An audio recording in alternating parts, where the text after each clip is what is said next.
یک چند سال قبل خود را در جای درمانده حس می‌کردم و تصمیم گرفتم پیگیری نمایم از گفته‌های فیلسوف بزرگ آمریکایی مورگان اسپارلوف.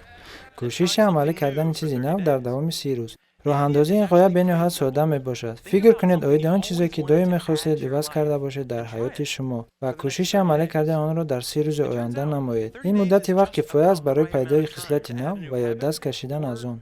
و مثال مطالعه خبرها در حیات شما. چون می‌حسابم که هنگام آموزش در این اقدام 30 روزه در اول روزها به نظرم تیز می‌گذشتند. اکنون باشد وقت بسیار و خاطرمان حس می شود. سبب این یکی از عملهای اقدام بود که من هر روز را در دوام ماه قید می کردم و من حالا خوب به خاطر آورده می توانم که در کجا بودم و چی کار کردم.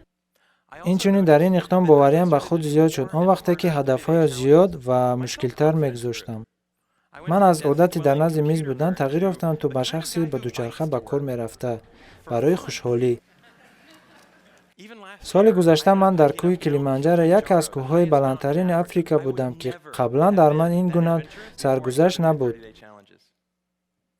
اینچنین از آغاز اقدام 30 روزه درک نمودم که اگر ما در حقیقت چیزی را خواهیم عملی کردن ممکن است در این 30 روز. باری در شما خواهش رمان نوشتن شده است؟ هر ماه نوامبر هزارها آدمان کوشش نوشت رمان عبارت از 50,000 کلمه را میکنند. در این گونه عمل شما باید هر روز 1667 کلمه نویسید. من سری اساسی آن را در خواب نکردن تا اجرای معیار هر روزه میبینم.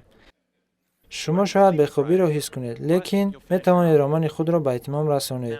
این کتاب نوشته من یکی از رمان‌های بزرگ امریکا شد. نه البته من آن را در یک ماه نوشتم. آن نه آنقدر خوب است. ولیکن در حیات آینده خود اگر جان هادمن را در جماعت‌های تد میبینم، من میتوانم گفته باشم به جای متخصص کامپیوتر من رمان نویس هستم. این است آخرین خلاصه من که هنگام هدفهای عمیق خود را در نزد خود میگذاشتم آنها نظررس‌تر بود نسبت به تغییرات‌های بزرگی بی‌معنا.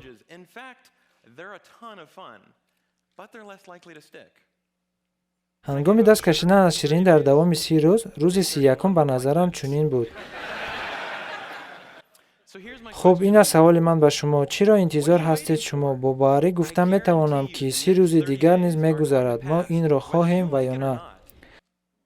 خب برای چی فکر نکنیم آید آن چیزی که شما دائم میخواستید کوشش و عملی کرده باشید در 30 روز آینده. تشکر.